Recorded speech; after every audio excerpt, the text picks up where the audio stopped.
سب سے پہلے اللہ تعالیٰ کے حکم سے میں اپنی پہچان آپ لوگوں پہ واضح فرما دوں. میں رسول ہوں. میرا ٹائٹل قرآن پاک میں جو محفوظ ہے قیامت. میں قیامت ہوں. ناظرین گرامی، آپ نے دیکھا ہوگا کہ حال ہی میں ایک ملعونہ عورت نے نعوذ باللہ نبی ہونے کا دعویٰ کیا ہے، جس کی ویڈیو کے منظر عام پر آتے ہی ارد گرد کے لوگوں نے اس کے گھر کا گھراؤ کر لیا اور پتھراؤ بھی کیا، جس سے کوئی جانی نقصان تو نہ ہوا لیکن ان کے گھر اور گاڑی کو نقصان ضرور پہنچا. یہ عورت کون ہے اور اس نے ایسا کیوں کیا؟ اس گھٹیا عورت نے اپنی وائرل ہونے والی ویڈیو میں اللہ اور اس کے رسول کی شان میں کون کون سی گستاخیاں کی ہیں؟ فیصل آباد سے وائرل ہونے والی اس ملعونہ کا نام ثنا ہے اور ویڈیو کے اندر یہ خود کو ثنا اللہ کہہ رہی ہے، کیونکہ عورت کے نام کے آگے ہمیشہ اس کے مرد کا نام آتا ہے. آپ نے اکثر ثنا اللہ نام ضرور سنا ہوگا، لیکن یہ عورت نعوذ باللہ خود کو ثنا اللہ کہہ رہی ہے، اور اس نے یہ بھی بتایا کہ قرآن پاک میں اس کا ذکر قیامت کے نام سے کیا گیا ہے اور میں رسول ہوں اور اللہ کے حکم سے یہ بات آپ تک پہنچا رہی ہوں. اللہ اور اس کے رسول کی شان میں اتنی گستاخی کہ ہم مسلمان اپنی زبان سے دوبارہ دہرانا بھی پسند نہیں کرتے. پیارے دوستو، آپ کو بتاتے چلیں کہ حضور صلی اللہ علیہ وآلہ وسلم نے ختم نبوت کا اعلان کرنے کے ساتھ ساتھ یہ بھی ارشاد فرمایا تھا کہ میرے بعد میری امت میں بہت سے جھوٹے نبوت کے دعوے دار بھی پیدا ہوں گے، اور نبوت کا جھوٹا دعویٰ کرنے کا آغاز تو رسول اللہ صلی اللہ علیہ وآلہ وسلم کی حیات طیبہ کے دوران ہی ہو چکا تھا. ایک شخص اسود انسی نے نبوت کا جھوٹا دعویٰ کیا. وہ شخص کاہن اور شعدہ باز تھا اور اس کا اصل نام ابالہ بن کعب بن اوس تھا. وہ بھی اسی طرح چند ہی دنوں میں مشہور ہو گیا اور اس کے ساتھ 700 جنگجو بھی شامل ہو گئے، اور بہت جلد اس نے پورے یمن پر قبضہ کر لیا اور اس کی قوت میں بے پناہ اضافہ ہوتا گیا. جب نبی صلی اللہ علیہ وآلہ وسلم کو اس بات کی اطلاع ملی تو آپ نے عاملین کو خطوط روانہ کیے جن میں اسود انسی کو قتل کرنے کا حکم دیا گیا تھا. آپ صلی اللہ علیہ وآلہ وسلم کے ایک صحابی فیروز دہلوی رضی اللہ تعالی عنہ نے اس گستاخ کو قتل کر دیا. اس طرح آپ صلی اللہ علیہ وآلہ وسلم کے حیات طیبہ کے آخری ایام میں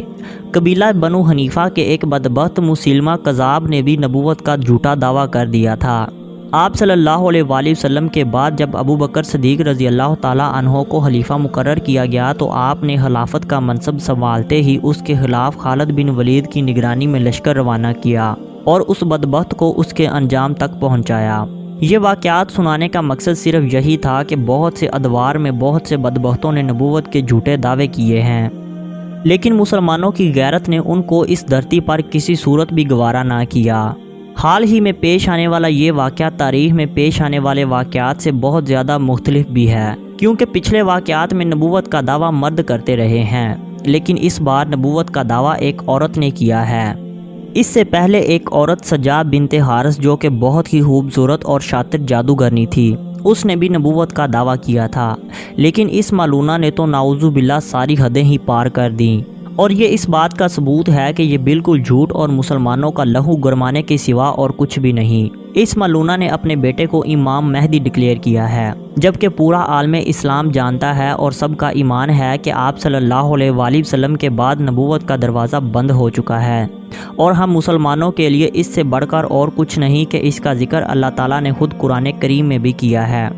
لیکن چونکہ احادیث میں یہ واضح ہے کہ قیامت سے پہلے بہت سے نبوت کے جھوٹے دعوے دار آئیں گے اور خود کو نبی کہلائیں گے، مگر سچے مسلمان ان کی اس کوشش کو کامیاب نہیں ہونے دیں گے. اس گستاخ کی ویڈیو وائرل ہوتے ہی فیصل آباد کی پولیس فوراً حرکت میں آئی اور عوام کے آؤٹ آف کنٹرول ہونے سے پہلے ہی فیصل آباد کے سی پی او نے ساری صورتحال کو سنبھالتے ہوئے اس ملعونہ کو اس کے انجام تک پہنچانے کا وعدہ بھی کیا ہے. ایسے واقعات میں سے ایک مشہور واقعہ مرزا غلام احمد قادیانی کا بھی ہے. اس بدبخت نے یہ دعویٰ کیا تھا کہ وہ نعوذ باللہ خود محمد ہے اور اسے اسلام کی تبلیغ کے لیے واپس دنیا میں بھیجا گیا ہے، اور وہ لوگوں کا تعلق مکہ مکرمہ سے کٹوا کر قادیان کی طرف جوڑنے لگا. اور حدیث میں موجود ہے کہ عیسیٰ علیہ السلام کے زمانے میں کوئی کافر باقی نہ رہنے کی وجہ سے جہاد ختم ہو جائے گا، اسی لیے اس نے جہاد کے خلاف بہت ساری کتابیں بھی لکھی اور اپنے پیروکاروں کو حکم دیا کہ ان کتابوں کو پوری دنیا میں پھیلا دو اور مسلمانوں کو بتاؤ کہ جہاد حرام ہے اور اس میں جانوں کے ضیاء کے علاوہ اور کچھ بھی نہیں.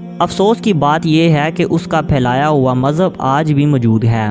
بہت سارے لوگ قادیانیوں کو مسلمان سمجھ بیٹھتے ہیں کیونکہ وہ قبلہ رخ نماز ادا کرتے ہیں، مساجد تعمیر کرواتے ہیں اور بہت سارے فلاحی کام بھی کرواتے ہیں۔ اس ملونہ نے جو حرکت کی ہے وہ بڑی اچھی طرح جانتی تھی کہ پاکستان جیسے ملک میں بیٹھ کر اس طرح کی بات کرنا کوئی آسان کام نہیں ہے، اور نہ ہی اس کے بعد لوگ اسے زندہ چھوڑیں گے۔ یہ اس کام میں اگر اکیلی ہوتی تو ہم اسے پاگل بھی کہہ سکتے تھے، لیکن اس کے اندر ایک پورا گروہ شامل ہے۔ اس کی بہن، جس کی ویڈیو اس کی تھوڑی دیر بعد ہی وائرل ہوئی، جو اس ملونہ کے لیے تبلیغ کا کام سر انجام دے رہی ہے، اس کا بیٹا اور اس کا خاوند سب شامل ہیں، اور یہ ایک بہت ہی سوچی سمجھی سازش ہے۔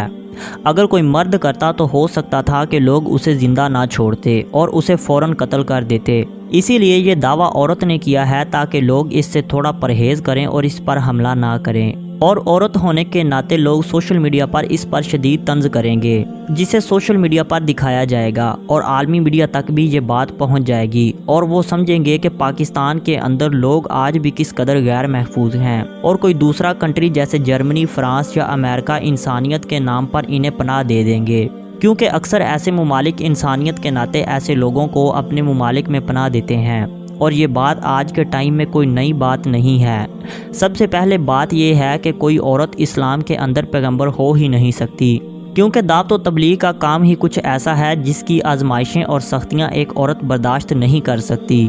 ہر بار نئے نئے مذاہب کے لوگوں سے ملنا، ان سے ان کے آباء و اجداد کے مذاہب کے خلاف بات کرنا، یہ کوئی آسان کام نہیں ہے، اور عورت اس راستے میں آنے والی مصیبتوں کو برداشت نہیں کر سکتی۔ اس لیے اس عورت کی بات ایک بہت بڑی احکامانہ غلطی کے سوا اور کچھ بھی نہیں، اور اس قسم کے لوگ صرف مسلمانوں میں ہی نہیں بلکہ پوری دنیا کے ہر مذہب کے اندر موجود ہوتے ہیں، اور اسی طرح آئے دن انتشار پھیلاتے رہتے ہیں۔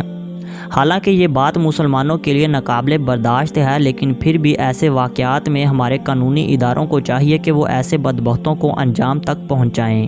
اور عوام کو قانون ہاتھ میں لینے سے روکیں، کیونکہ جب ادارے انصاف نہیں کرتے تو عوام میں انتشار پھیلتا ہے، جس سے ملک کا بھی نقصان ہوتا ہے اور دوسرے ممالک میں بھی پاکستان کا نام خراب ہوتا ہے۔ ہمارے قانون نافذ کرنے والے اداروں کو چاہیے کہ وہ اس گھٹیا عورت کو عبرت کا نشان بنائیں، تاکہ پھر کبھی بھی کوئی ایسی جرت نہ کرے۔ امید کرتا ہوں کہ آج کی اس ویڈیو سے آپ کی انفارمیشن میں تھوڑا بہت اضافہ ضرور ہوا ہوگا، اور اگر ویڈیو اچھی لگے تو ویڈیو کو لائک کر کے چینل کو سبسکرائب ضرور کر دیں۔